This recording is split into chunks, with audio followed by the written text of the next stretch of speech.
The Colorado fire grew to more than 2.3 sq miles while, earlier in the day, the vice president outlined a response to reduce risk. This is White House Politics. Stay tuned and subscribe for more reliable news and updates.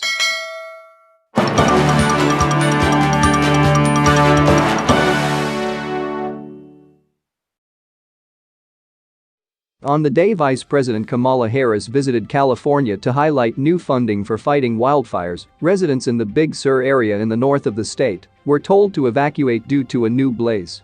The wind-driven wildfire broke out late on Friday in the rugged mountains above Big Sur, forcing authorities to shut down a stretch of the Pacific Coast Highway.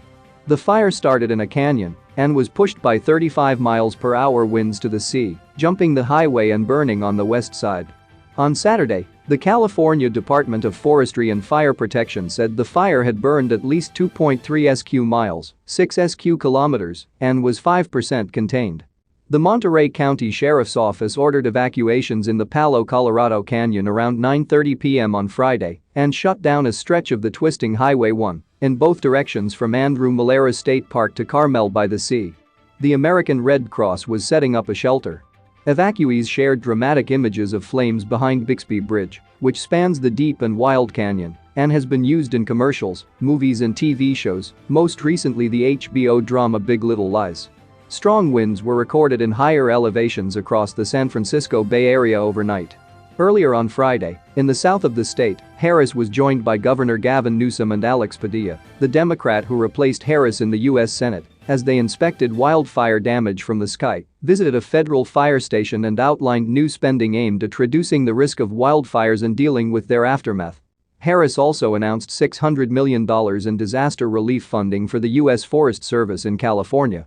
The vice president hailed the work of firefighters and credited collaboration between governments unencumbered by politics, an apparent reference to friction between heavily Democratic California and the Trump administration. She said the government was putting the resources where they are needed in the battle against fires and the climate crisis. A sprinkle of protesters joined onlookers along Harris's route to the fire station, where at the entrance, a lone protester waved a U.S. flag and shouted a derogatory slogan about Joe Biden. On Friday, Harris's office highlighted the provision of $1 billion to create plans to help defend communities from wildfires, $650 million for rehabilitation efforts for burned areas, and nearly $2.4 billion for hazardous fuels management. Earlier this week, the administration said it would expand efforts to fight wildfires by thinning forests around hot spots where nature and neighborhoods collide. As climate change dries out the U.S. West, officials say they have crafted a $50 billion plan to more than double the use of controlled fires and logging to reduce tinder in at-risk areas. Only some of the work has funding.